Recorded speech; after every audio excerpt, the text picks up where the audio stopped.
آرزو لینے والا، حیران کرنے والا کہ قیامت کا تو ہم نے سن رکھا ہے، مسلمان جو ہے یقین ہے، ایمان ہے، قیامت آنی ہے۔ آج کی اس نشست میں کچھ قیامت کی نشانیوں کے بارے میں ہم قرآن اور احادیث کے حوالے سے بات کرتے ہیں کہ یہ دنیا جو اللہ تبارک و تعالیٰ نے بنائی ہے نا، یہ زندگی، یہ ایک امتحان ہے، امتحان ہے۔ یہاں ہم امتحان دے رہے ہیں ہر آدمی، اور پھر اس کے بعد ایک نتیجہ مرتب ہوتا ہے۔ امتحان کے بعد بچے امتحان دیتے ہیں، پھر رزلٹ ہوتا ہے۔ اس زندگی کے امتحان کے بعد جو نتیجہ ہے نا، وہ اس صورت میں ہمیں ملے گا کہ اگر ہم اچھے اعمال کر کے گئے ہیں تو پھر اللہ کی طرف سے نعمتیں ہیں، اس کا عمدہ رزق ہے، بہت ساری ایسی چیزیں ہیں جو قرآن مجید فرقان حمید نے بیان فرمائی۔ اور اگر انسان یہاں اس امتحان میں ناکام ہو جائے، فیل ہو جائے، تو پھر یاد رکھیے گا کہ وہ جو نتیجہ ہے نا، وہ انسان کے لیے وبال جان بھی بن سکتا ہے۔ اس طرح کافروں کی بات اللہ نے بیان فرمائی کہ ساری زندگی رب کو نہیں مانتے، انکار کرتے ہیں، جب موت آتی ہے تو اس وقت وہ بھی ماننے کے لیے تیار ہوتے ہیں۔ یا اللہ تھوڑی سی مہلت دے دے، اب تو ہم تیرے اوپر ایمان لاتے ہیں، تجھے ایک مانیں گے، تیرے نبی کی باتوں کو مانیں گے۔ لیکن اس وقت رب کی طرف سے یہ اعلان ہوتا ہے کہ وہ موقع جو تمہیں میسر تھا وہ ختم ہو گیا ہے، وہ موقع نہیں ملنا۔ تو انسان کی جو زندگی ہے یہ امتحان ہے، اور اس کا نتیجہ حاصل کرنے کے لیے جس طرح دنیا کے ہم امتحان دیتے ہیں یا جس کو امتحان سمجھتے ہیں، اس میں ہم کوشش کرتے ہیں، اور کوشش ایسے کرتے ہیں کہ پھر اس کا نتیجہ اچھا آنا چاہیے۔ یہاں اللہ کے نبی صلی اللہ علیہ وسلم کی باتوں کو پڑھیں، قرآن کو پڑھیں، سورہ انشقاق کو کھولیں، سورۃ الزلزال کو کھولیں، سورۃ الانفطار کو پڑھیں، غرضے کی کسی بھی سورت کو اٹھا کے دیکھ لیں، قرآن کے کسی بھی قیامت کے مضمون کو پڑھ کے دیکھ لیں،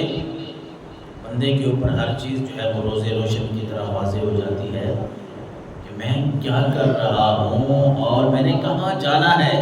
کس کے سامنے میں نے جانا ہے۔ رب نے قرآن میں فرمایا وَإِذَا الْأَرْضُ مُدَّتْ وَأَلْقَتْ مَا فِيهَا وَتَخَلَّتْ وَأَذِنَتْ لِرَبِّهَا وَحُقَّتْ يَا أَيُّهَا الْإِنسَانُ إِنَّكَ كَادِحٌ إِلَىٰ رَبِّكَ كَدْحًا فَمُلَاقِيهِ۔ سورہ انشقاق کی آیت نمبر 3 سے 6 تک ہے۔ اللہ کا قرآن فرما رہا ہے وَإِذَا الْأَرْضُ مُدَّتْ، اور جب زمین کو دراز کر دیا جائے گا، بچھا دیا جائے گا، لمبا کر دیا جائے گا، وَأَلْقَتْ مَا فِيهَا وَتَخَلَّتْ، اور یہی زمین ہر چیز اپنی باہر نکال لے گی، وَتَخَلَّتْ، خالی ہو جائے گی، ساری چیزیں باہر پھینک دیں گی، وَأَذِنَتْ لِرَبِّهَا وَحُقَّتْ، اپنے رب کا حکم سنے گی، اور اس کے یہی لائق بھی ہے کہ وہ اللہ کا حکم سنے اور مانے، وہ اپنا رب کا حکم مانے گی زمین۔ پھر رب نے فرمایا یا ایھا الانسان انک کادح الی ربک کدحا فملاقیہ، انسان بے شک تو اپنے رب کی طرف دوڑنے والا ہے، بے شک تو اپنے رب کی طرف جانے والا ہے، پھر اس سے ملنے والا ہے، فملاقی، تیری ملاقات تیرے رب سے ہوگی۔ اس رب کی بارگاہ میں جانے کے لیے ذرا تیاری تو کر لے۔ آج چھوٹی سی محفل میں کہیں جانا ہو، ہمارا کوئی خوشی کا، کوئی شادی نکاح کا فنکشن ہو، ہم نے کسی سرکاری افسر کے پاس جانا ہو، اس کے سامنے جانا ہو، پہلے تیاری کرتے ہیں، اپنے جسم کی طہارت، نظافت، ستھرائی، صفائی، اس کا خیال رکھتے ہیں، پھر بولنے کا انداز اپناتے ہیں کہ وہاں جا کے بولنا ایسے ہے، کھڑے ایسے ہونا ہے، بیٹھنا ایسے ہے۔ یہ تو دنیا داری ہے۔ انسان اس امتحان کے بارے بھی سوچ، اس قیامت کے بارے بھی سوچ جس کے بارے میں رب فرما رہا ہے یا ایھا الانسان انک کادح الی ربک، اپنے رب کی طرف دوڑنے والا ہے، جانے والا ہے، تو وہ اپنے رب کی طرف جائے گا۔ فملاقی، پھر رب کے پاس ویسے نہیں جانا، رب سے ملاقات کرنی ہے، تجھ سے پوچھا جائے گا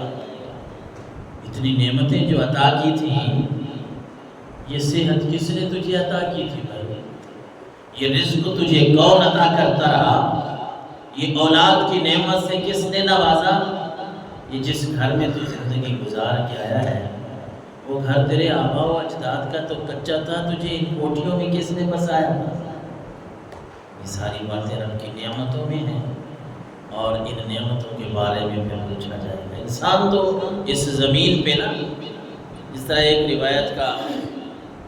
خلاصہ منقول ہے نا کہ زمین کے اوپر تو یہ انسان بوجھ ہے، زمین کے اندر بھی بوجھ ہے۔ زمین تو قیامت والے دن یہ سارے بوجھ نکال کے پھر سکھ کا سانس لے گی، کیونکہ اللہ کی مخلوق میں یہ انسان اور جن ہی ہیں جو رب کی نافرمانی کر بیٹھتے ہیں، ورنہ باقی جتنی مخلوق ہے، وہ چیونٹی سے لے کر، وہ درختوں سے لے کر، وہ جاندار، وہ غیر جاندار، سبح للہ ما فی السماوات و ما فی الارض، یہ جتنی بھی کائنات کا نظام ہے، یہ سارے کا سارا اس رب کے تابع ہے، اور جس طرح تابع ہے اس کا حق بھی ادا کر رہا ہے، سوائے انسان کے۔ یہ ہم ہی ہیں کہ ہم نکمے کہہ لیں یا سست کہہ لیں، غفلت کا شکار کہہ لیں، یا شیطان کے جال میں پھنسے ہوئے کوئی نام دے دیں، بس مقصد تو یہ ہے کہ ہم سے ہی کوتاہی ہو جاتی ہے، ورنہ اس کی مخلوق اس کی تعریف میں، اس کی تصویر میں کبھی کوتاہی نہیں کرتی، کبھی کوتاہی نہیں کرتی، بلکہ ہر وقت رب کی تعریف، رب کی حمد، رب کی تسبیح کرتی رہتی ہے۔ تو انسان کو جھنجھوڑا جا رہا، یا ایھا الانسان انک کادح الی ربک کدحا فملاقی، انسان تو نے رب کی طرف جانا ہے، اپنے رب کی بارگاہ میں تو نے جانا ہے، ذرا سوچ تو صحیح، اس رب سے ملاقات کا، جس رب سے تو نے ملاقات کرنی ہے، اس کی کوئی تیاری بھی کی ہے کہ نہیں؟ ایک شادی بیاہ پہ تو جاتا ہے تو نئے کپڑے پہن لیتا ہے، ایک افسر کے پاس تمہیں جانا ہو، دنیا داری کی بات ہے، وہاں کھڑے ہونے کے، بیٹھنے کے آداب سیکھ رہا ہوتا ہے، وہاں پوری تیاری کے ساتھ جاتا ہے۔ فملاقی، اور جس رب سے تمہیں ملاقات کرنی ہے، ذرا اس کے بارے میں بھی کوئی سوچا، کوئی تیاری، کوئی سوچ بچار۔ یا ایھا الانسان انک کادح الی ربک کدحا فملاقی،